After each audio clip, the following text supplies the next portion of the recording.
Pak Stalin, kalau Indonesia punya logistik sekuat Amerika dan tiba-tiba semua negara ASEAN menyerang, apakah kita punya peluang untuk menang? Peluang itu ada, Nak, tapi kekuatan logistik saja tidak cukup. Strategi, koordinasi, dan semangat juang rakyat juga berperan besar. Kalau secara logistik sudah kuat, apa keuntungan terbesar kita dibanding negara-negara ASEAN lainnya? Keuntungan terbesar adalah kemampuan mempertahankan suplai pasukan di medan perang. Dengan logistik kuat, Indonesia bisa memperpanjang perlawanan, bahkan di situasi genting. Menurut Anda, Pak Stalin, berapa persen logistik mempengaruhi hasil perang? Logistik adalah tulang punggung setiap perang. Saya berani mengatakan bahwa logistik memengaruhi hasil perang hingga 70%, bahkan lebih.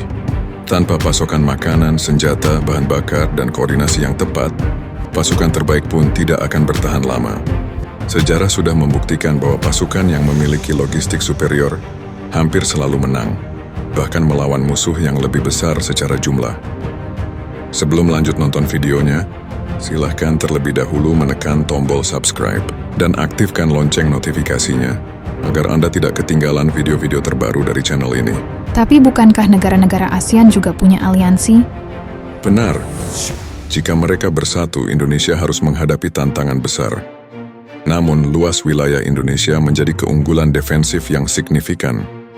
Jadi, apa strategi yang harus diambil oleh Indonesia dalam situasi seperti itu? Fokus pada pertahanan berlapis. Wilayah strategis seperti Selat Malaka dan Laut Natuna harus diamankan dulu, karena itu jalur utama logistik. Bagaimana dengan angkatan laut dan udara kita? Dengan logistik setara Amerika, angkatan laut dan udara kita bisa menjadi kekuatan utama. Kita bisa memblokade pergerakan musuh dan melindungi wilayah udara kita. Apakah sumber daya manusia Indonesia cukup untuk menghadapi perang seperti ini? Indonesia punya populasi besar, jadi sumber daya manusia bukan masalah. Tantangannya adalah pelatihan dan kesiapan. Dengan logistik kuat, pelatihan bisa lebih intensif. Bagaimana dengan moral pasukan? Moral pasukan tinggi jika mereka yakin pada kepemimpinan dan kemampuan negara. Kekuatan logistik akan memberi mereka keyakinan itu. Kalau begitu, apakah negara-negara ASEAN bisa memecah belah Indonesia? Itu mungkin. Mereka bisa menggunakan propaganda atau membidik titik lemah, seperti isu separatisme. Maka, persatuan bangsa harus diperkuat. Bagaimana Indonesia bisa memperkuat persatuan dalam situasi seperti ini? Pemerintah harus menggandeng rakyat melalui komunikasi yang transparan dan menunjukkan bahwa perjuangan ini demi masa depan bersama. Kalau perang berlarut-larut, apakah Indonesia masih punya peluang menang? Dengan logistik kuat, peluang itu tetap ada. Tapi perang panjang juga menguras tenaga, sehingga diplomasi harus menjadi jalan akhir. Apakah diplomasi bisa menghentikan serangan semua negara ASEAN terhadap Indonesia? Bisa. Jika Indonesia menunjukkan bahwa perang akan lebih merugikan daripada menguntungkan semua pihak. Bagaimana caranya agar Indonesia bisa menggalang dukungan dari negara lain? Dengan logistik setara Amerika, Indonesia bisa menunjukkan kekuatannya sebagai negara yang disegani.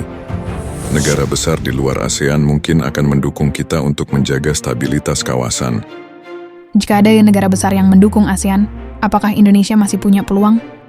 Itu tergantung pada kemampuan kita membangun aliansi tandingan. Diplomasi global menjadi sangat penting di tahap ini.